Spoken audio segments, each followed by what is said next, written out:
राम राम। आप देख रहे हैं प्रदेश का नंबर 1 और सबसे भरोसेमंद news channel India news Haryana. मैं हूं आपके साथ अपूर्वा सिंह। हरियाणा विधानसभा का विशेष सत्र नारी शक्ति को समर्पित रहा। विशेष सत्र में कांग्रेस विधायक शामिल नहीं हुए। कांग्रेस ने सदन के बाहर ही समानांतर सत्र चलाया। वहीं विधानसभा के विशेष सत्र में महिला सशक्तिकरण को लेकर विशेष कमेटी का भी गठन किया गया। कमेटी में 5 महिला सदस्यों को शामिल किया गया है। महिला आरक्षण के साथ ही विशेष सत्र के जरिए हरियाणा के कर्मचारियों को बड़ी सौगात दी गई है। विधानसभा में हरियाणा लिपिकीय यानी भर्ती तथा सेवा की शर्तें विधेयक पास किया गया है। विधेयक पास होने के बाद ग्रुप डी के कर्मचारी लिपिक पदों पर पदोन्नति पा सकेंगे। इससे ग्रुप डी कर्मचारियों का क्लर्क बनने का जो रास्ता है वो साफ होगा। साथ ही प्रमोशन में 20% से कोटा बढ़ाकर 30% मिलेगा। वहीं विशेष सत्र में महिला आरक्षण को लेकर कांग्रेस के बॉयकॉट पर सीएम नायब सैनी ने कांग्रेस पर जमकर निशाना साधा। सीएम सैनी ने कहा कि कांग्रेस में सुनने की हिम्मत नहीं है। कांग्रेस ने आधी आबादी का अपमान किया है। सीएम सैनी ने कहा कि इंडी गठबंधन हमेशा विकास विरोधी रहा है। पीएम की हर योजना का कांग्रेस ने विरोध किया है। यदि जनगणना परिसीमन का इंतजार करते 2029 में तो महिलाओं को 33% आरक्षण नहीं मिलता। कर्मचारियों के बिल पर बोलते हुए सीएम सैनी ने कहा कि कई महत्वपूर्ण बदलाव किए गए हैं। इससे सीधा कर्मचारियों को लाभ होगा। 20 से बढ़ाकर 30% किया गया है। सीएम सैनी ने कहा कि पहले पदोन्नति का लाभ कम मिलता था। सर्वसम्मति से बिल को पास किया जाए। वहीं विशेष सत्र पर नेता प्रतिपक्ष हुड्डा ने कहा कि विशेष सत्र से लोगों पर बोझ पड़ेगा। महिला आरक्षण को लटकाना चाहते हैं। बीजेपी की नीयत सही नहीं है। HKRN को लेकर चुनाव में वादा किया था। युवाओं को रेगुलर करने का वादा किया गया था। युवाओं के भविष्य के साथ खिलवाड़ किया है। आज अपने इस खास कार्यक्रम में हम इसी मुद्दे पर चर्चा करेंगे, लेकिन उससे पहले कुछ सवाल भी होंगे। विशेष सत्र से दूरी कांग्रेस की क्या रही मजबूरी? महिला सशक्तिकरण पर चर्चा से परहेज क्यों? मुख्य विपक्षी दल का सत्र से दूर रहना क्या सही है? इसके अलावा भी और भी कई सारे सवाल होंगे जो हम इस चर्चा के दौरान अपने मेहमानों से भी पूछेंगे और उनसे समझने की कोशिश करेंगे कि आज आखिर विपक्ष ने इतनी दूरी सत्र से क्यों बना रखी। हमारे विपक्ष के नेता चौधरी भूपेंद्र सिंह हुड्डा जी ने ये आरोप लगाया कि सरकार को यह सत्र बुलाने का अधिकार नहीं। अभी मेरे ख्याल से आरोप लगा करके गए हैं। उन्होंने ये भी कहा कि यह सत्र असंवैधानिक तौर पर बुलाया गया है। पता नहीं हो, क्योंकि वरिष्ठ नेता हैं, तो उनको पता होगा भी असंवैधानिक तौर के ऊपर बुलाया गया है। सत्र तो सरकार ने नियम और प्रक्रिया के अधीन बुलाया है। विशेष सत्र बुलाया है, असंवैधानिक नहीं है। महामहिम राज्यपाल महोदय, माननीय राज्यपाल महोदय इसकी अनुमति देते हैं। इन्होंने कहा कि प्रदेश में आचार संहिता लगी है, शायद ये भी कहा होगा, कही है बात, आचार संहिता लगी हुई है। लोकसभा का विशेष सत्र बुलाया गया। कई राज्यों में चुनाव चल रहे थे। ये लेजिस्लेचर का मामला है, इसके ऊपर वो लागू नहीं होता। ये तो बहानेबाजी गढ़ रहे हैं, दुर्भाग्यपूर्ण है। कांग्रेस के लिए दुर्भाग्यपूर्ण है कि विशेष सत्र जो ये बुलाया गया, ये आधिकारिक तौर पर हरियाणा क्लैरिकल जो सर्विस बिल है 2026 उसके लिए बुलाया गया, बताया भी गया है। नेता विपक्ष समेत पूरी पार्टी यह बताए, कांग्रेस बताए, उनके नेता बताएं, क्या कर्मचारियों के हित में बिल लेकर के आना असंवैधानिक है? बताने का काम करे कांग्रेस के लोग। हर चीज का विरोध करना, हर बात का विरोध करना, मैंने विधानसभा के पटल के ऊपर कहा माननीय अध्यक्ष को कि सुबह 10 बजे बीएससी की मीटिंग बुलाई गई। 10 बजे चौधरी भूपेंद्र सिंह हुड्डा उपस्थित हुए, सार्थक चर्चा हुई, उन्होंने एक बिल दिया, वो भी स्वीकार हो गया। नहीं, ये तो लोगों को संदेश देने का बात था कि ये जो है बीजेपी की जो है विधानसभा में जो आज लेके आए, सेशन लेके आए, ये सिर्फ लोगों को बोझ डालने के लिए है। कोई मकसद नहीं, कोई अधिकार नहीं इनका, और सिर्फ गुमराह करने के लिए ये महिला जो आरक्षण है उसको डिले करना चाहते हैं। नीयत ठीक नहीं, ऐसा नहीं है। 2011 पे करते हैं तो जब 24 में लागू होना चाहिए था। अब 2023 में जब वुमेन बिल पास हो गया, यूनिमस किया है, उसको लागू करें। तो निंदा प्रस्ताव लाई है सर भाजपा, क्या कैसे देखते हैं? ये निंदा प्रस्ताव लाए हैं, ये गीता जी ने प्रस्ताव लाए हैं, वो अभी बता देंगी। हमने भी प्रस्ताव पास किया है क्या? ग्रुप डी को प्रमोशन देने का बिल भी लाया गया सर। आखिरी सवाल, देखिए ग्रुप बी का हम विरोधी नहीं है, लेकिन साथ के साथ इनको जो एच के आनर में इन्होंने जो वायदा किया था, चुनाव का वायदा 1,20,000 को हम रेगुलाइज करेंगे, उनके भविष्य के साथ खिलवाड़ करें ना, उनकी पेंशन ना और कोई। अर्जुन चौटाला जी कह रहे थे कि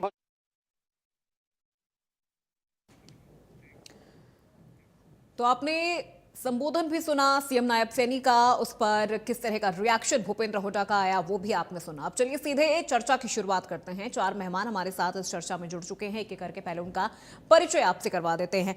रामराजू शर्मा जी हमारे साथ जुड़ गए हैं, प्रवक्ता हैं बीजेपी पार्टी से। रामराजू जी बहुत स्वागत है आपका। और बजरंग दास गर्ग जी, बजरंग दास गर्ग जी हमारे साथ जुड़ गए हैं, प्रवक्ता है कांग्रेस पार्टी से। गर्ग साहब आपका भी बहुत स्वागत है। अर्जुन सुड़ैल हमारे साथ जुड़ गए हैं, प्रवक्ता है इनेलो पार्टी से। अर्जुन जी आपका भी बहुत स्वागत है। और केसी मलकानिया जी हमारे साथ जुड़ गए हैं, राजनीतिक विश्लेषक के तौर पर। मलकानिया साहब आपका भी बहुत स्वागत है।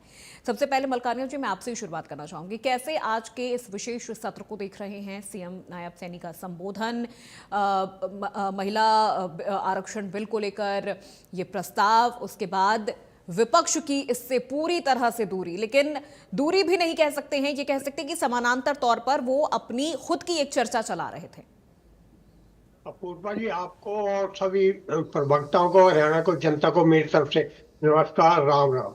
जहां तक इस सत्र का सवाल है, ये बुलाया गया है निंदा प्रस्ताव लाने के लिए। जो महिला आरक्षण बिल था उसके प्रस्ताव जो सब विपक्ष ने जो है उसको पास नहीं होने दिए, इसलिए जो है वो विशेष सत्र बुलाया गया।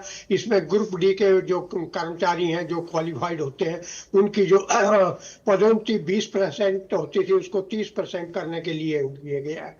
तो इस पर जो सत्र है ये स्वाभाविक है कि सरकार ने इसलिए लाया है कि जो विपक्ष ने महिला विधेयक को गिराया है, पास नहीं होने दी है, उसकी निंदा की जाए।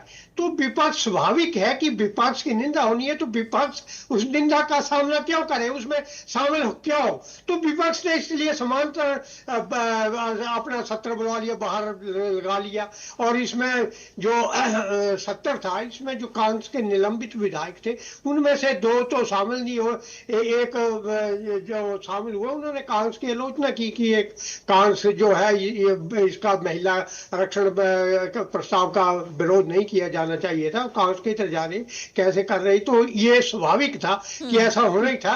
तो जो विपक्ष है उसका ठीक है, आपने उसका विरोध किया, परंतु आप बाकआउट करके थोड़ी देर करके तो उसमें अगर शामिल हो जाते और चर्चा में सरकार की खिंचाई करते, सरकार को बताते कि हमने क्यों इसका जो विधायक का इसका विरोध कर रहे हैं, जो आपने सत्तर निंदा प्रस्ताव ला रहे हैं, हम इसलिए विरोध कर रहे हैं कि ये जो प्रस्ताव है ये पहले पारित हो चुका था, 3 साल लटक गए, ये 2023 में ये लागू होना था, ये हो गया था। तो इस प्रकार आप विधानसभा में खुली चर्चा कर सकते थे, आपके पास खुला प्लेटफॉर्म है और उसको हरियाणा की जनता देखती है। परंतु विपक्ष का काम है कि जो सरकार की कमी है उनको गिनाना और सरकार की आलोचना करना, परंतु आप सार्थक आलोचना करते हैं, सही आलोचना करते हैं, तो उसका सरकार को भी स्वागत करना चाहिए और जनता तो स्वागत करती है। परंतु सिर्फ आलोचना के लिए आप आलोचना करते हैं तो उसका जो है संदेश जो है ठीक नहीं जाता है। इसलिए सरकार अगर ये सत्र आया था एक दिन का, ये कहते हैं कि एक्स्ट्रा बोझ मानते हैं एक्स्ट्रा बोझ, परंतु कई बार सत्र बुलवाए जाते हैं और ये सरकार का विशेषाधिकार है, वो राज्यपाल के द्वारा ये सत्र बुलाया जाता है और ये संवैधानिक होते हैं, इसको हम ये नहीं कह सकते। यानी एक मौका और था विपक्ष के पास, चाहे सरकार को ही घेरने का सही, लेकिन एक मौका और था विपक्ष के पास। बिल्कुल, यही तो मैं कह रहा हूं कि ये तो ऐसा प्लेटफॉर्म है जहां आप अपने दिल की बात खुलकर कह सकते हैं। और जो आप कहते हैं कि ये जो सरकार ने ये बिल जो है पहले 2023 में पास हो चुका था, इसकी नोटिफिकेशन देरी की, फिर डिलिमिटेशन जो है उसमें बढ़ा दिया, तो इस प्रकार की कई बातें जो आप बाहर कह रहे हैं या आपने लोकसभा या संसद में कही है, वो यहाँ कर सकते थे और आपके पास खुला टाइम था। और हरियाणा की जनता है वो टकटकाई लगाकर जो है विधानसभा सत्र को देखती है, और जो कुछ भी होता है तो आपको इससे बढ़िया मंच नहीं मिल सकता। और ये मंच जो है ऐसा मंच है जिसको ठीक है, बिल्कुल सर, मैं आऊंगी आपके पास। इसी पर एक रिएक्शन में गर्ग साहब का भी लेना चाहूंगी। गर्ग साहब, एक बार फिर से महिला आरक्षण को लेकर ये चर्चा हो रही थी, इस बिल को लेकर चर्चा हो रही थी, दोनों सदनों से ये बिल हालांकि पास हो चुका है, लेकिन आज एक बार फिर मौका था आपके पास सरकार को घेरने का ही, सरकार से सवाल पूछने का, लेकिन आप लोगों ने बायकॉट कर दिया। अब इसका क्या संदेश जाएगा बाहर जनता के बीच, खासतौर पर महिलाओं के बीच में? बजरंग दास जी, आप अपना माइक अनम्यूट कर लीजिए सर। माइक आपका। मेरी आवाज आ रही है मैडम जी? जी आ रही है सर, बोलिए। मैडम जी, अच्छा संदेश जाएगा। ये राजनीतिक पार्टी जो भारतीय जनता पार्टी जो है, ये महिला आरक्षण बिल के ऊपर जो राजनीति रोटियां सेकना चाहती थी और विधानसभा में से सत्र बुलाकर और ये निकाय चुनाव का में लाभ उठाना चाहती है, जनता इनको जानती है। जबकि 2023 के अंदर ये बिल लोकसभा में सभी राजनीतिक पार्टियों ने एकजुट होकर पास कर दिया, इन्होंने आज तक उस बिल को लागू नहीं किया। सिर्फ ये राजनीतिक सिस्टम के हिसाब से काम करते हैं, इन्होंने महिलाओं से कोई लेना देना नहीं है। जहां तक आपने देखा, ये वो कहते हैं महिलाओं के बारे में, इनकी नीयत में खोट है। इनकी नीयत में खोट क्या है? ये बिल पास करना ही नहीं चाहते, लागू ही नहीं करना चाहते। मैं ये पूछना चाहता हूँ, 20 प्रदेशों में भारतीय जनता पार्टी की सरकार है और महिला मुख्यमंत्री कितनी है? ओनली एक, वो दिल्ली के अंदर है। सिर्फ दे दो आरक्षण, रोका किसने? किसने हाथ पकड़ा है? नहीं पकड़ा। 71 मंत्रिमंडल में केंद्र के अंदर मंत्री है, केंद्रीय मंत्री के अंदर 71 में महिला कितनी है? सिर्फ 7। दे दो भाई, देते नहीं है। ये सिर्फ जनता को गुमराह करने वाला एक इनका ड्रामा है। बेटी बचाओ बेटी पढ़ाओ एक ड्रामा रच रखा है। और ये बेटियों का जिस प्रकार अपमान करते हैं, अंतरराष्ट्रीय खिलाड़ियों को दौड़ा कर सड़कों पर पीटने का काम किसने किया? भारतीय जनता पार्टी ने किया। ये कहते हैं ये स्थिति है। आज भी महिलाओं को रसोई गैस सिलेंडर लेने के लिए सुबह 7 बजे से लेकर देर रात तक लंबी लंबी लाइनों में लगना पड़ रहा है। लाइनों में लगा दिया। नोटबंदी करके महिलाओं को बैंकों की लाइन में लगा दिया। उनके पास डब्बे के अंदर कोने में रुपए रखे थे ताकि मैं मेरी बेटी की शादी में काम लूंगी, दुख दर्द में काम लूंगी, दवाई पानी के लिए काम मांगे। सारे रुपये जो उन्होंने उम्र भर की पूंजी थी, जोड़ी थी, नोटबंदी की आड़ में, सारे नोटबंदी की आड़ में उन्होंने निकाल दिए। और मैं पूछना चाहता हूँ, कैसा महिला आरक्षण की बात करते हैं? इन निकाय चुनाव के अंदर 5 निकाय चुनाव में 4 महिलाओं को हमने टिकट दी, चेयरमैन पद के लिए दार खड़े कर दी। ये होता है प्रेम, ये होता है भी महिलाओं का आदर करना। इनकी तरह थोड़ी है ड्रामा करेंगे, कहेंगे कुछ, करेंगे कुछ। मैं देखिए, ममता बनर्जी महिला नहीं है, प्रदेश की मुख्यमंत्री, उसको हराने के लिए पूरी देश के अंदर की फोर्स सारी लगा दी उसको हराने के लिए। प्रधानमंत्री ए जी, अब वो मिस्टर क्या बोलता है, लंबा कर दूंगा, ऐसे ऐसे सब देश के प्रधानमंत्री और गृह मंत्री वहां बोलते हैं। और ममता बनर्जी को हराने के लिए ईडी, सीबीआई, इनकम टैक्स, कौन सी ऐसी एजेंसी है जो बिहार के अंदर 2 साल से ना छोड़ रखी हो लोगों को नजायज तंग करने के लिए। मैं ये कहना चाहता हूँ, इनका महिलाओं से कोई प्यार नहीं, इनका एक मुद्दा है, सिर्फ राजनीतिक एजेंडा, चुनाव में जीतना, जहाँ लाभ की बात ठीक है, होगी वो ठीक है गर्ग साहब। पत्थर बनाकर जनता पर आर्थिक बोझ डालने का काम किया। चलिए और ठीक है कोई गर्ग साहब, मैं पता- लौटूंगी आपके पास। रामराजी जी से भी सवाल ले लेते हैं, उसके बाद में सीधे अर्जुन जी का रुख करूंगी। रामराजी जी जवाब दीजिए। गर्ग साहब कह रहे हैं कि हर बार तो सबसे पहले आप मैं आपको जी और आपके चैनल देखने वाले हमारे प्रदेश की, देश की देवतुल्य जनता जनार्दन को, और ये दूसरी पार्टी के हमारे साथी हैं प्रवक्ता, इन सबको मैं राम राम करता हूँ, नमस्कार करता हूँ, फिर आपकी बात का जवाब देता हूँ। जी देखो, जवाब नारी सिर्फ शक्ति- गर्ग साहब की बात का दीजिए। वो आज तो वो कह रहे कि हमने ठीक है हमारे पास मौका था लेकिन फिर भी हमने बॉयकॉट कर दिया। एक मौका था उनके पास आप लोगों को एक बार फिर से घेरने का, सवाल पूछने का, लेकिन उन्होंने बॉयकॉट कर दिया। देखो, मैं आपको बताना चाहूंगा, नारी शक्ति वंदन अधिनियम का जो कांग्रेस पार्टी ने विरोध किया है, ये कोई अपना आप में विरोध नहीं दर्शाता किया, है कि कोई कांग्रेस विरोध पार्टी नहीं किया, तो कोई हमारी विरोध बहनों की नहीं आधी किया, आबादी शर्मा है, जी, उसकी दूर किसी विरोधी प्रकार है। का विरोध नहीं, ये विरोध आपका हमारी रुक बहनों जाइए, की गर्ग साहब, विरोधी रुक है, जाइए। और लगभग 55 साल कांग्रेस पार्टी का शासन रहा है, और उसमें हमारी आधी आबादी हमारी जो बहनों की है, मातृशक्ति की है, उसकी विशेष भूमिका रही है। इन्होंने वो उनको भी नहीं बख्शा। इसे साफ साफ जाहिर होता है ये महिला विरोधी हैं। और उस टाइम में जिस तरह से इन्होंने विरोध किया, हमारी बहनों ने एक ठान लिया कि नारी शक्ति का अपमान नहीं सहेगा हिंदुस्तान, मातृशक्ति का अपमान नहीं सहेगा हिंदुस्तान, क्योंकि आधी आबादी तो उसी टाइम इनसे नाराज होगी। अब वो रानी लक्ष्मीबाई की तरह, रानी झांसी की तरह वो इनसे बदला लेंगी, जो भी चुनाव आएगा आधी आबादी से, तो इनसे वैसे नाराज होगी। और जनता ने ये नकार दिए, जनता द्वारा नकारे गए लोग हैं, उल जुलूल बातें करते हैं, उल जुलूल फैसले लेते हैं। आज इतना बढ़िया गर्ग मौका था साहब रुक इनका, जाइए, रुक जाइए, रुक जाइए सर, बीच में नहीं, बीच में नहीं, बीच में नहीं, बजरंग दास आज जी ये रुक जाइए सर, विशेष सत्र जो रुक माननीय जाइए, रुक जाइए। मुख्यमंत्री ने आप अपनी बारी में बोलिएगा, अपनी बारी में बोलिएगा। हरियाणा रुक विधानसभा जाइए गर्ग का साहब। आज विशेष सत्र था, आज ये उसमें भाग लेते और उसका आज भी समर्थन कर देते, तो थोड़ी बहुत इनकी इज्जत जो बची थी वो इनकी इज्जत बच जाती।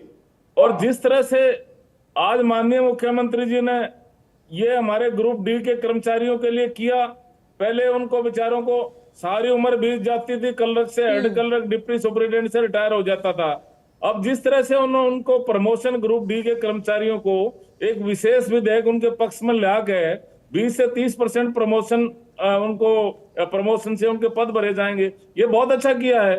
और जिस तरह से मातृशक्ति के लिए हमारी सरकार ने किया है, अच्छा होता ये उसमें भाग लेते। और आज हमारी बहनों की आबादी, आज हमारी बहनों की तादाद, आज हमारी बहनों की संख्या बल लोकसभा में भी बढ़ता, राज्यसभा में भी बढ़ता, विधानसभा में भी, विधान परिषद में भी आज हमारी बहनें और ज्यादा संख्या में होती। क्यों, आने वाले जो चुनाव आएगा उसमें क्योंकि उनको भागीदारी ज्यादा मिलती, और ज्यादा अधिकार मिलते, और ज्यादा हमारी बहनें मजबूत होती।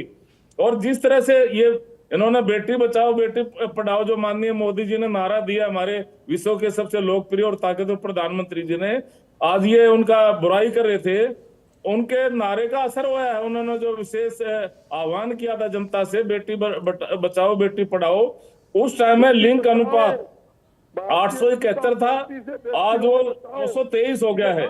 और जिस तरह से उज्ज्वला योजना हम लेकर आए, उसमें गरीब बहनों को एलपीजी का मुफ्त में उनको कनेक्शन मिलता है, उनको सिलेंडर मिलता है। और प्रधानमंत्री जी ने मातृ वंदना योजना 2017, ये हमारी जो बहनें गर्भवती हैं, स्तनपान कराती, हमारे बच्चों को दूध पिलाती हैं, उसमें 5,000 रुपए राशि 3 किस्तों में दी जाती है। सुकन्या समृद्धि योजना हम लेकर आए, जिसमें बेटी की शादी के लिए उसमें बचत है, जैसे कि 250 रुपए से 1,000 रुपए प्रति माह के हिसाब से जमा कराना, 21 साल के बाद में लगभग 5.5 लाख रुपए मिलते हैं। मुद्रा लोन योजना है, और स्टैंड अप इंडिया योजना है जिसमें SC ST और उद्यमी बहनों को 10 लाख से 1 करोड़ तक का बैंक लोन मिलता है। जन धन योजना है जिसमें 0 बैलेंस पे हमारी बहनों को खाता खुलता है बैंक में और आत्मनिर्भर बनने में मदद मिलती है। PM आवास योजना है उसमें हमारी बहनों को लाभ मिलता है। स्वच्छ भारत योजना है जिसमें शौचालय बने हैं, उसमें नहीं तो हमारी बहनें जैसे शौच के लिए पहले बाहर जाती थी, अब उसमें बड़ा लाभ हुआ है क्योंकि हर एक घर में शौचालय बन गया है। नारी शक्ति वंदन अधिनियम हमारी सरकार लेकर आई, उससे बड़ा लाभ मिला। लखपति दीदी योजना हम लेकर आए और ड्रोन दीदी हम योजना है, लाडो लक्ष्मी योजना हम लेकर आए। चलिए ठीक है, अनेकों ऐसी योजनाएं हैं। ठीक है रामराजी जी, हमारी बहनों के लिए 33% आरक्षण हम लेकर आए। ठीक है, डेटा और फैक्ट्स पर भी बात करेंगे। ठीक है, डेटा और फैक्ट्स पर भी बात करेंगे। एक बार रिएक्शन में अर्जुन जी का ले लूं यहाँ पर। अर्जुन जी का भी मैं रिएक्शन ले लूं, काफी देर से वो इंतजार कर रहे हैं। अर्जुन जी, सबसे पहले तो मुझे लगता है कि इनेलो को अपना स्टैंड क्लियर करना चाहिए कि वो बॉयकॉट टीम के साथ है या जो लोग इस बिल के पक्ष में हैं, जो चाहते हैं कि ये जो पूरी तरह से लागू हो जाए 2029 तक, इनेलो उनके साथ है। और आज का जो ये विशेष सत्र है, इस पर क्या रिएक्शन है आपका? आपको एक बहुत बड़ी बात बता दूं कि अभी तो आपने सवाल भी नहीं किया था भाजपा के प्रवक्ता साथी से, वो पहले ही बोलने लगे थे। उनको पता है ना, रटा रटा जो लेके आ रहे हैं, जो बोलना है वही बोलना है। उन्होंने बिल से किसी से उन्होंने अपनी कहानी पढ़नी शुरू कर दी थी। आपने तो सवाल भी नहीं पूछा था अभी। दूसरी बात, इंडियन नेशनल लोकदल पार्टी सरकार की सरकारी योजना बना रहे तो आप नहीं अभी नहीं बीच में शर्मा जी ठीक है रामराजू जी, आप काउंटर करिएगा, बात कंप्लीट हो जाए। ठीक है सर, ठीक है, बात कंप्लीट हो जाए उसके बाद आप काउंटर करिएगा। अर्जुन शर्मा जी सुनिए, आपने पहले अपूर्वा जी का सवाल नहीं सुना हमारे तो सब लोग। तो देखिए, दूसरी बात मैं बता रहा हूँ कि इंडियन नेशनल लोकदल पार्टी तो 2023 में ये बिल पास हो गया था, दोनों सदनों में पास हो गया था। सिर्फ और सिर्फ ये उस टाइम पे हुआ था कि जनगणना जब होगी जब ये बिल पास होगा, लेकिन अभी तक जनगणना नहीं हुई। दूसरी बात, इस बिल को, महिला आरक्षण बिल को परिसीमन बिल के साथ जोड़कर ये परिसीमन करना चाहते थे और अपनी मन मर्जी से परिसीमन करना चाहते थे पूरे देश में, चाहे वो लोकसभा हो चाहे वो विधानसभा की सीटें हो। ये सिर्फ अपनी मन मर्जी से परिसीमन बिल करना चाहते थे। महिला आरक्षण की बिल की आड़ में जो परिसीमन बिल कर रहे हैं वो बिल्कुल गलत है और वो उसको ना होने देंगे। अरे उसमें संख्या बल बढ़ेगा, हमारी बहनों की संख्या बढ़ेगी, लोकसभा में भी, उसमें राज्यसभा में भी और उसमें विधान परिषद में, विधानसभा में। रुक जाइए रामराजू जी, सिरे से बीच में नहीं सर, बात कंप्लीट हो जाने दीजिए पहले एक की। मैं आपके बीच में नहीं बोला, सुन तो बीच में नहीं सर, बीच में इंटरप्ट मत करिए, बात अधूरी रह जाती है, फिर मुझे भी समझ में नहीं आता है कि उन्होंने क्या कहा। अपूर्वा जी देखिए, मैं बता दूं, परिसीमन लागू करना चाहते हैं महिला आरक्षण बिल की आड़ में, सबसे बड़ी बात ये है। और दूसरी बात ये है कि महिलाओं की संख्या बढ़ेगी। तुम्हें किसने रोका है भाई? कितने मुख्यमंत्री बना दिया आपने? महिलाएं कितनी मुख्यमंत्री हैं पूरे देश में? कितने राज्यों में सरकार है? एक मुख्यमंत्री है और मंत्री के कैबिनेट में 32 कैबिनेट मंत्री हैं, सिर्फ 2 महिलाएं मंत्री हैं। तो ये रोका किसने है? और 33% छोड़ो, 50% दे दो, आप अपनी पार्टी की टिकटें 50% दे दो। अगर महिला आरक्षण बिल पास नहीं हो रहा है, आपने तो कितना दे रखा है? पहले आप अपनी बता दो ना। नहीं, मैं बता रहा हूँ ना, सुनिए, मैं आपके बीच में नहीं बोल रहा। अपनी बता दो ना, आपने कितना हमारे बहनों के लिए क्या किया? शर्मा जी सुन लो अभी मैं और बताता हूँ। आपने दीदी ड्रोन की बातें की, बहुत स्कीमें महिलाओं की, कितनी लाख महिलाएं हैं हमारे इसमें, अपना आज के हरियाणा में 92 लाख महिलाएं हैं। और आपने दीदी ड्रोन कितने किए? 36, जबकि 36,000 होने चाहिए थे। ये सिर्फ और सिर्फ बोलने से और कागजों में करने से कुछ नहीं होता, धरातल पर कुछ नहीं है अपूर्वा जी। सिर्फ और सिर्फ सारी योजनाएं, चाहे लाडो लक्ष्मी योजना है, वो उसमें किसी को 21 रुपए नहीं मिले, कहीं कहीं जाकर के 1100 रुपए मिले। इन्होंने कहा था कि हम 21 रुपए देंगे, तो बिल तो पास हो चुका था। ये सिर्फ और सिर्फ लोगों के बीच में भ्रम फैलाना चाह रहे हैं, जनता को भ्रमित करना चाह रहे हैं। परिसीमन बिल को इससे अलग रखा जाना चाहिए। ये महिला आरक्षण बिल की आड़ में परिसीमन पास कर रहे थे। परिसीमन से क्या होता? भारतीय जनता पार्टी की सरकार जहां पर है वहां अपने हिसाब से ये परिसीमन करना चाह रहे थे। तो ये सिर्फ और सिर्फ लोगों को भ्रम में डाल रहे हैं, जनता को बहकाने का काम कर रहे हैं। लेकिन जनता सब समझती है। और जो आज आपने पूछा कि एक दिन का सत्र क्यों बुलाया गया, एक दिन का सत्र उसके लिए बुलाते ना जब किसानों को गेहूं बेचने में परेशानी हो रही थी, किसान धक्के खा रहा था, बायोमेट्रिक से बुजुर्गों के लेकिन अर्जुन जी, बुला के सिर्फ परेशान महिला किया जा आरक्षण रहा पर ही चर्चा नहीं हुई है, ग्रुप डी कर्मचारियों के लिए भी चर्चा हुई है यहाँ पर कि 20% से उनका कोटा 30% तक बढ़ा दिया गया है। यानी जो लोअर क्लास के जो कर्मचारी हैं वो भी आगे बढ़ सकते हैं, वो भी अधिकारी रैंक तक जा सकते हैं। आप लोगों ने इसका भी विरोध किया। चलिए इस पर भी मैं आऊंगी। मैं एक बार पहले इसका कोई विरोध नहीं किया। अर्जुन चौटाला जी भी बोले हैं वहां पर, और वो पूरे सत्र में रहे हैं, वो छोड़कर कहीं नहीं गए हैं। ठीक है मलकानिया साहब, ये सिर्फ महिला आरक्षण को लेकर ही चर्चा नहीं थी इस सदन में। ये विशेष सत्र इसलिए भी बुलाया गया था चूंकि हम देख रहे हैं कि 20% से बढ़ाकर जो कोटा है वो 30% कर दिया गया है। यानी जो ग्रुप डी के कर्मचारी हैं, चपरासी हो गए, माली हो गए, सफाई कर्मी हो गए, वो भी अधिकारी रैंक तक जा सकते हैं। इसका भी विरोध किया गया, या यूं कहें कि बॉयकॉट विपक्ष की तरफ से किया गया है, और एक पैरेलल सदन बाहर चल रहा था। देखो ये ठीक है कि जो कर्मचारी है भाई बेकारी बहुत है, और बड़े अच्छे क्वालिफाइड लोग जो हैं वो ग्रुप डी में जो है वो ज्वाइनिंग कर लेते हैं, चपरासी लग जाते हैं, माली लग जाते हैं, परंतु कई मैट्रिक होते हैं, बीए होते हैं, पोस्ट ग्रेजुएट होते हैं, तो उनको जो प्रमोशन थी वो 20% मिलती थी, तो उसको 30% करने का बात थी। तो ये ठीक है कि आप विधानसभा में जाकर ये टाइमिंग का मुद्दा उठा सकते थे कि निकाय चुनाव हो रहे हैं और निकाय चुनावों में आपने ये विशेष सत्र बुलाया है और इस सत्र से आप चुनावी लाभ लेना चाहते हैं, परंतु इसके साथ साथ आपको ये तो है कि कर्मचारियों को इसका लाभ मिलना था, तो आप वहां जाकर इसका समर्थन कर सकते थे कि आपने जो किया। और जो दूसरे आप मुद्दे उठाते हैं जैसे महिला आरक्षण बिल है या किसानों की समस्या, जब आप सदन में बैठ जाते हैं और सदन में बोलते हैं तो बोलने में आप लोगों की समस्या उठा सकते हैं, आपको कितना रोक सकता है स्पीकर? तो इतना ही कह सकता है कि मुद्दे पे बोलो, परंतु जो आप बोलते हैं वो बोल सकते हैं, आप रख सकते हैं। आप बाहर भी बैठकर तो पैरेलल सदन बुला रखे हैं और पैरेलल बातें कर रहे हैं, वहां उसी प्रकार के स्पीकर बैठे हैं जो पूर्व स्पीकर है उनको कुर्सी पे बिठाया है। तो इस प्रकार की जो बातें हैं ये सही है कि आपने जो लोकसभा में नारी बंधन विधायक लाया था उसमें भी विधानसभा कई जगह विधानसभा के चुनाव हो रहे थे, उसी प्रकार अब जो एक दिन का विशेष सत्र आया तो हरियाणा में कई निकाय चल रहे हैं, पर तो चुनाव तो भारत देश में चले ही रहते हैं। हम केवल चुनावों के नाम पर किसी सत्र को रोक नहीं सकते, परंतु जैसे विशेष सत्र बुलाया गया है तो विपक्ष जो है, विपक्ष की ड्यूटी है कि वो सरकार को बताए कि आपने जो सत्र बुलाया इसकी टाइमिंग गलती थी, हम इस जो विधेयक है ग्रुप डी का इसका समर्थन करते हैं। यानी सत्ता पक्ष को भी पहले चर्चा करनी चाहिए थी, सत्ता पक्ष को भी चर्चा करनी चाहिए थी विपक्ष से, क्योंकि ये भी एक शिकायत विपक्ष की तरफ से आ रही है कि हमसे पहले कोई चर्चा नहीं की गई।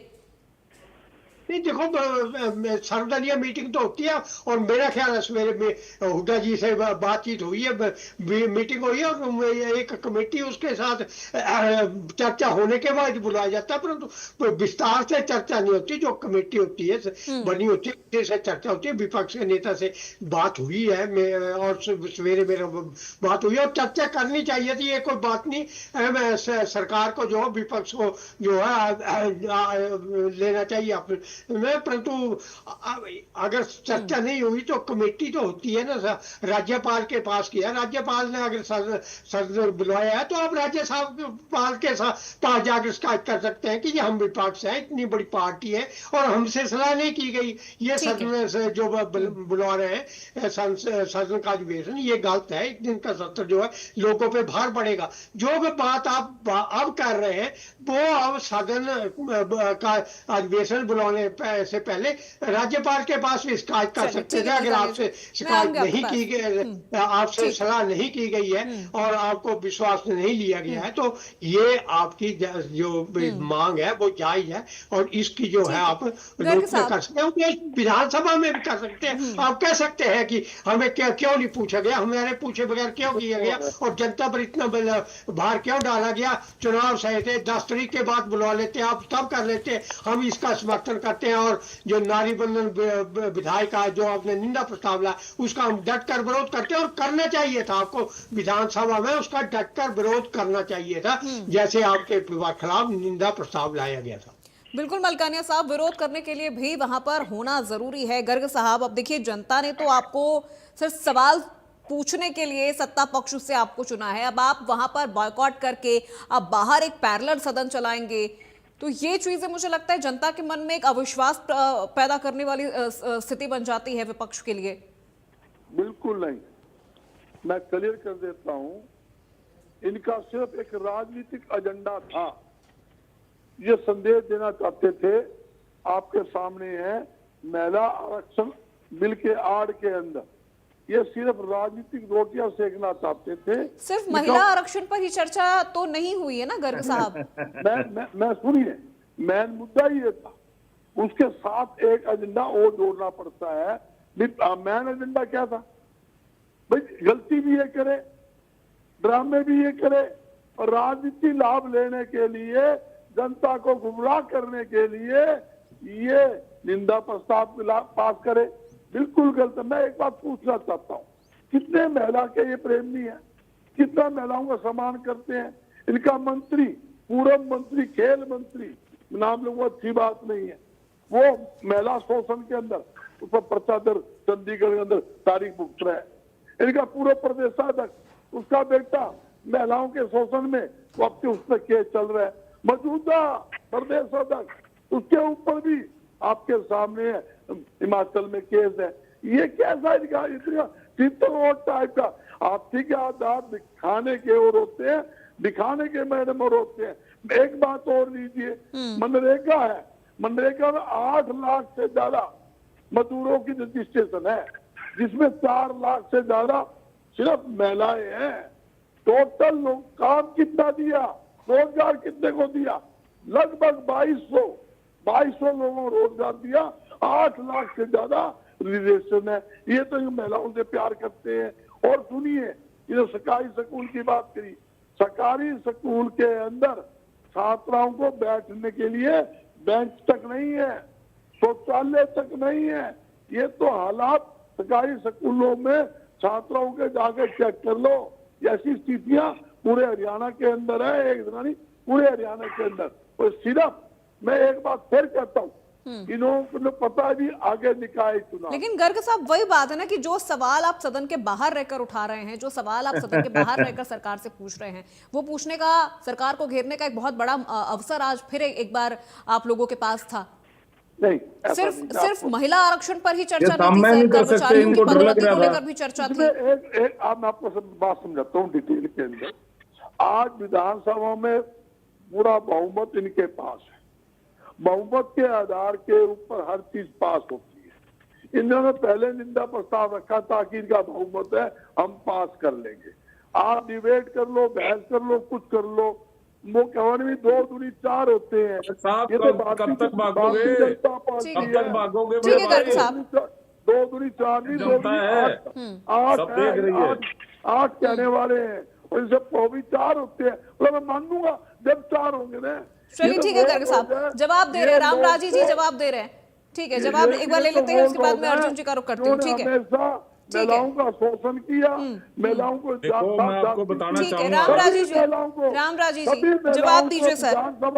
देखो मैं आपको बताना चाहूंगा, जैसा कि आपको मालूम है, इन्होंने पहले ठीक है, रुक जाइए गर्ग साहब, अब रुक जाइए जी। रामराजी जी जवाब दीजिए। कांग्रेस पार्टी हमारी बहनों की, हमारी मातृशक्ति की दूर विरोधी है, और इन्होंने सिद्ध भी कर दिया है। नहीं, अब बीच में नहीं सर, बीच में नहीं, गर्ग साहब बीच में नहीं बोल रहे हैं सर, प्लीज बीच में मत बोलिए। आप बोल रहे थे, आपको किसी ने इंटरप्ट नहीं किया, अब आप प्लीज सर बीच में मत बोलिए। और माननीय मुख्यमंत्री जी के सवालों का जवाब देते, क्योंकि मुख्यमंत्री जी वहाँ विराजमान थे। जिस तरह से माननीय प्रधानमंत्री जी भारत को विकसित राष्ट्र बनाने का सौपन ले रहे हैं, उसको साकार करने में माननीय मुख्यमंत्री जी लगे हुए हैं। और भारत को विकसित राष्ट्र बनाने में हमारी आधी आबादी, हमारी बहनों की आधी आबादी है, उसकी विशेष भूमिका होगी। और बहनों ने ठान लिया है, जिस तरह से इन्होंने उनका विरोध किया है, महिला जो आरक्षण विधेयक था, जो नारी शक्ति वंदन अधिनियम का जो इन्होंने विरोध किया है, उससे ये साफ साफ जाहिर होता है ये महिला विरोधी है। बहनों ने ठान लिया है रानी लक्ष्मीबाई की तरह इसका बदला लेंगी, आने वाले चुनाव में इसका बदला लेंगी। और इसलिए जनता ने भी इनको नकार दिया, जनता द्वारा नकारे गए लोग हैं, उल जुलूल फैसले लेते हैं, उल जुलूल बातें करते हैं। और जिस तरह से हमारी सरकार ने 33% आरक्षण हमारी बहनों को दिया, प्लीज बीच में सर इस तरह से इंटरप्ट मत करिए। आप मुझे उनकी बात सुनने नहीं दीजिए सर, मुझे उनका जवाब सुनने दीजिए। लाडो लक्ष्मी योजना गर्ग साहब अपनी बारी में बोलिएगा सर, अपनी बारी में बोलिएगा। ड्रोन दीदी योजना लेकर आए, अनेकों ऐसी योजनाएं हैं जो हमारी बहनों के लिए लेकर आए। योजना इससे साफ साफ जाहिर होता है हम अपनी बहनों को और ज्यादा मजबूत बनाना चाह रहे थे। और ये जो भाई इन लोगों का प्रवक्ता कह रहा था ये परिसीमन की बात है, अरे मेरे भाई हमारे बहनों की संख्या बढ़ती और ज्यादा, विधानसभा में हमारी बहनें ज्यादा जाती, विधान परिषद में ज्यादा जाती, लोकसभा में ज्यादा जाती और राज्यसभा में ज्यादा जाती। और विपक्ष ने यह साबित कर दिया कि वो नहीं चाहते हमारी बहनें और ज्यादा मजबूत हों। और जिस तरह से अर्धसैनिक बल है हमारी सेना है, उसमें हमारी बहनों को कमीशन दिया है। हमारी बहनों की जिस तरह से संख्या बढ़ी है, ये माननीय मोदी जी ने सिद्ध कर दिया है वो हमारी बहनों को कितना चाहती है हमारी सरकार, कितना हमारी भाजपा सरकार की नीतियां कितने अच्छी है हमारी बहनों के लिए।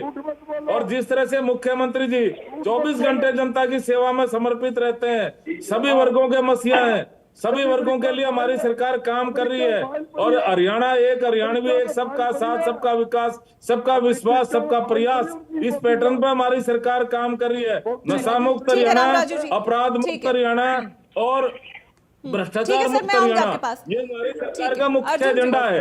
जी अर्जुन जी जवाब दीजिए। चूंकि सवाल ये भी उठ रहा है, सवाल ये भी उठ रहा है कि सैनी सरकार लगातार महिलाओं के हक में काम भी कर रही है हरियाणा में, और आज एक बार फिर आप लोगों के पास मौका था। न सिर्फ महिला आरक्षण पर चर्चा हो रही थी सर, यहाँ पर ग्रुप डी कर्मचारियों के पदोन्नति को लेकर भी चर्चा थी। आप वहां पर अपना पक्ष रख सकते थे, आप उसके लिए सरकार को घेर सकते थे, आज सरकार से सवाल पूछ सकते थे।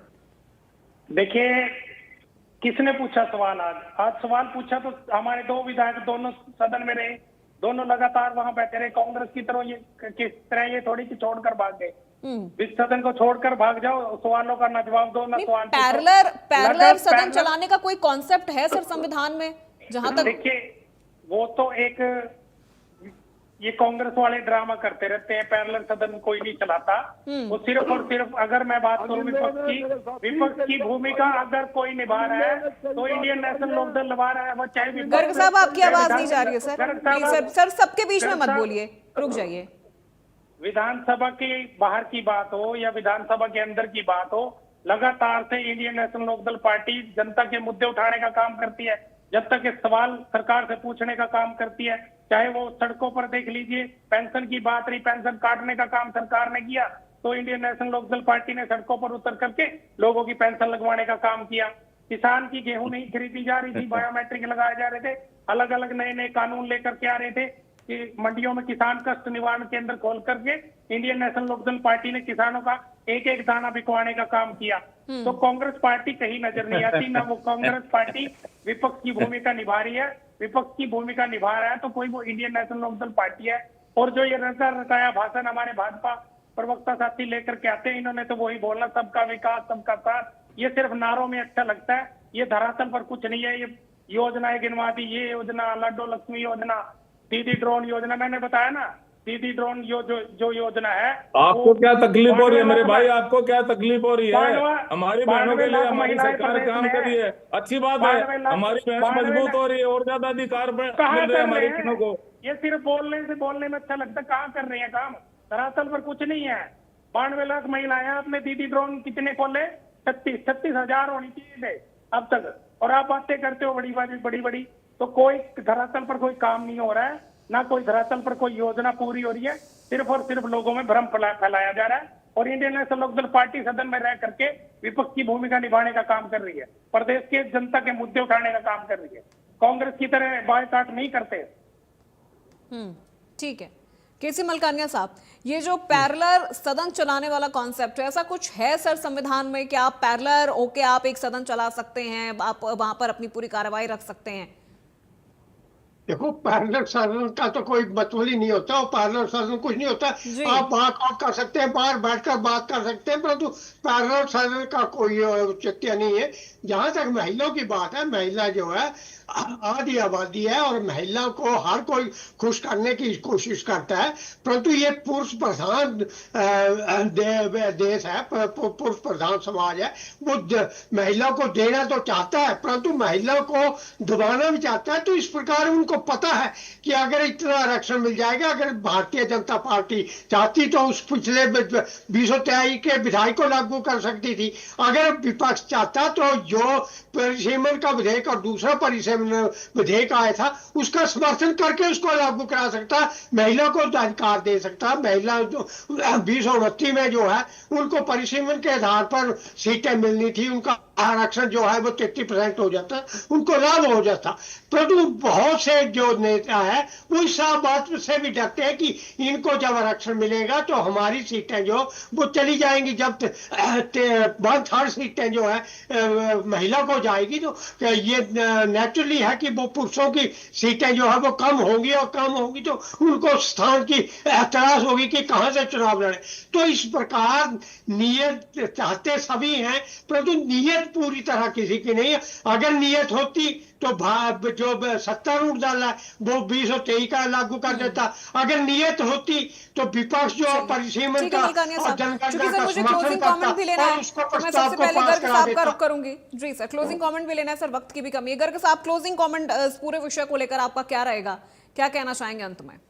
मैडम जी, जब लोकसभा के अंदर एक बिल पास हो जाता है, जब लोकसभा सेशन चलाया, विशेष सेशन, सभी राजनीतिक पार्टियों ने एकजुट होकर कहा ये बिल तो पास हो लिया, आप इसको लागू कीजिए। जो बिल पास हो लिया, दोबारा बिल को पेश करने का क्या औचित्य था? इनके पास कोई जवाब नहीं था बताने के लिए, लोकसभा में कहने के लिए। इन्होंने एक प्रोपगंडा किया। ये बताएं कि भाई विपक्षी पार्टियां जो है वो महिला विरोधी है। क्यों? वो भी वो राजनीतिक एजेंडा था कि कई स्टेटों में चुनाव से वहां लाभ लेना था। दीदी दीदी दीदी करके दीदी को नीचा दिखाने के लिए कि दीदी महिला विरोधी है। चलिए ठीक है, सरकार महिला विरोधी है, विपक्ष पार्किंग में बैठ के सर पैरेलल सदन चला रहा है। रामराजीव जी सर, क्लोजिंग कमेंट सर इस पूरे विषय को लेकर आपका। अब रुक जाइए गर्ग साहब, रुक जाइए सर, वक्त की कमी है मेरे पास, रुक जाइए। ठीक है रामराजीव जी, एक तरफ महिला आरक्षण बिल को लेकर चर्चा, दूसरी तरफ ग्रुप डी कर्मचारियों के लिए चर्चा, जो बिल है वो पारित हुआ है। ये दो चीजें, दो बड़े काम आज हुए हैं, लेकिन उसके बावजूद विपक्ष की ये दूरी क्या कह रही है? देखो, मैं आपको बताना चाहूंगा, आप किसी महिला से पूछ लेना, हरियाणा में किसी भी महिला से, बहन जी, मैं आपको कहना चाहूंगा, आज हर महिला को ये पता है भाई डॉक्टर नायब सिंह सैनी उनका भाई है, और हरियाणवी भाषा में वो कहती हैं भाई हमारा भाई नायब भाई है, हमारा मुख्यमंत्री, हमारी कोथरी लेगा जींद में। उसी दिन हमने अपना प्रण ले लिया था, रानी लक्ष्मीबाई की तरह, रानी झांसी की तरह अपने भाई का हम साथ देंगी। और 13.5 साल तक चौधरी भजनलाल जी हरियाणा का मुख्यमंत्री रहे थे, और अपने भाई को 20 साल तक मुख्यमंत्री रखेंगी हम। किसी की हिम्मत नहीं कोई किंतु परंतु हमारे भाई के बारे में बोल जाए। और लाडो लक्ष्मी की योजना के पैसे भी हमारा भाई पहुंचा रहे हैं हमारे। और जिस तरह से माननीय मुख्यमंत्री जी काम कर रहे हैं, उनकी कार्यशैली से हरियाणा का हरियाणा की जनता डबल इंजन सरकार के साथ है। अर्जुन ठीक है अर्जुन सुडेल जी, क्लोजिंग कमेंट सर क्या रहेगा आपका इस पूरे विषय पर? देखिए, महिला आरक्षण बिल की आड़ में परिसीमन बिल लाना चाह रहे थे प्रदेश की सरकार, देश की सरकार। और डॉक्टर नायब सैनी जी कब से हो गए? डॉक्टर कब MBBS पास कर ली? अरे डॉक्टर से तो आगे जा लिए तो नाड़ीय वैद हो गए, नाड़ीय वैद बड़े बड़े नेताओं का इलाज कर दिया, अब तो नाड़ीय वैद हो गया। हमारा मुख्यमंत्री नाड़ीय वैद है, नाड़ीय वैद है। ठीक है, रुक जाइए रामराजीव जी। डॉक्टर की डिग्री तो दे दीजिए। डॉक्टर की डिग्री कहाँ पे है शर्मा जी? डॉक्टर कब से हो गए नायब सैनी जी? डॉक्टर तो बहुत आगे निकल लिया, तो नाड़िया वैद हो गया, बड़े बड़े नेताओं का इलाज कर दिया भाई। देखिए सर, वक्त इतनी इजाजत दे रहा है, मुझे इस चर्चा को यहीं पर समाप्त करना होगा। रामराजू जी, अर्जुन जी, बजरंग दास गर्ग जी और केसी बलकानिया जी, आप चारों मेहमानों का बहुत शुक्रिया हमारे साथ इस चर्चा में जुड़ने के लिए। एक तरफ आज बीजेपी, हरियाणा बीजेपी ने एक तरफ सदन में विशेष सत्र बुलाया, चर्चा करनी थी महिला आरक्षण बिल को लेकर।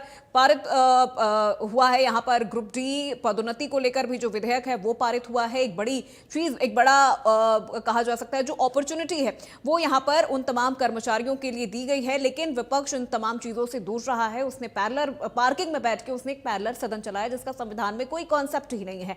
अब इन तमाम चीजों का जनता पर क्या इंपैक्ट पड़ता है, खासतौर पर हरियाणा की महिला इसको लेकर कितनी विश्वसनीय हो जाती है विपक्ष को लेकर, ये तो आने वाला वक्त ही बताएगा। लेकिन अब क्या ये चर्चा, ये पूरा मुद्दा कोई नया मोड़ लेता है हरियाणा में, ये देखने वाली बात होगी। तो फिलहाल मेरे साथ इस चर्चा में बस इतना ही। प्रदेश की तमाम खबरों के लिए आप देखते रहिए इंडिया न्यूज हरियाणा।